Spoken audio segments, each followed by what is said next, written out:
Start. समय सबसे मूल्यवान संपत्ति है। यह किसी के लिए नहीं रुकता और ना ही वापस आता है। जो व्यक्ति समय की कद्र करता है वह जीवन में सफलता प्राप्त करता है। समय का दुरुपयोग करने वाला व्यक्ति पछतावे के अलावा कुछ हासिल नहीं कर पाता। बचपन से ही हमें समय की पाबंदी सिखाई जाती है। विद्यालय में समय पर पहुंचना, परीक्षा के समय पर उत्तर लिखना और कार्यस्थल पर समय से कार्य पूरा करना, ये सब हमारे जीवन को व्यवस्थित बनाते हैं। एक छात्र यदि समय पर पढ़ाई करता है तो परीक्षा में अच्छे अंक लाता है, लेकिन जो आलस्य करता है वह पछताता है।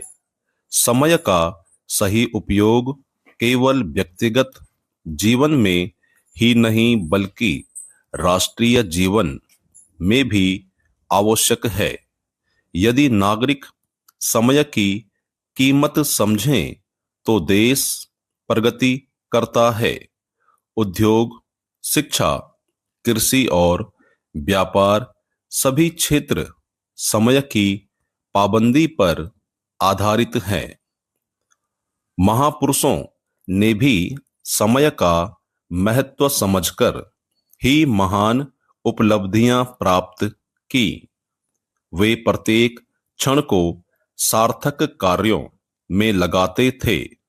इतिहास गवाह है कि जिन्होंने समय का अपव्यय किया वे अंधकार में खो गए।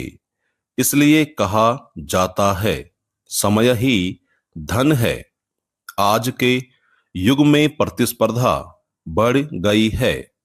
जो समय का सदुपयोग करता है वही आगे बढ़ता है। हमें चाहिए कि हर दिन का नियोजन करें और कार्यों को समय पर पूरा करें। समय का अपव्यय करना अपने भविष्य को बर्बाद करना है।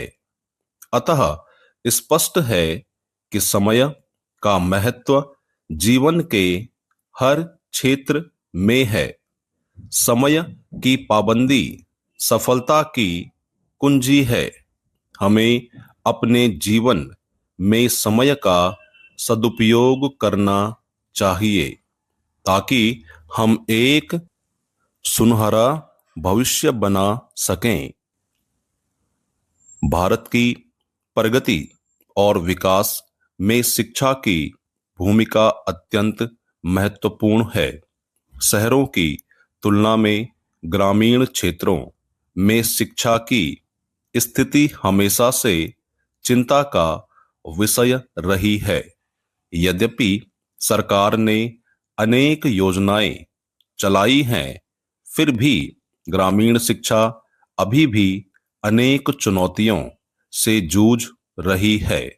ग्रामीण विद्यालयों में सबसे बड़ी समस्या है बुनियादी ढांचे की कमी। अनेक स्कूलों में पक्की इमारत, शौचालय, पीने का स्वच्छ पानी और बिजली जैसी मूलभूत सुविधाएं उपलब्ध नहीं है। इससे विद्यार्थियों का ध्यान पढ़ाई से भटक जाता है और उनकी नियमित उपस्थिति पर भी असर पड़ता है। दूसरी बड़ी चुनौती है प्रशिक्षित शिक्षकों की कमी। ग्रामीण क्षेत्रों में योग्य और अनुभवी शिक्षक नियुक्त होने से कतराते हैं। कई बार शिक्षक तो नियुक्त हो जाते हैं परंतु वे समय पर विद्यालय नहीं पहुंचते। नतीजतन छात्रों की पढ़ाई अधूरी रह जाती है और शिक्षा का स्तर गिरता है। तीसरी समस्या है तकनीकी साधनों का अभाव विराम।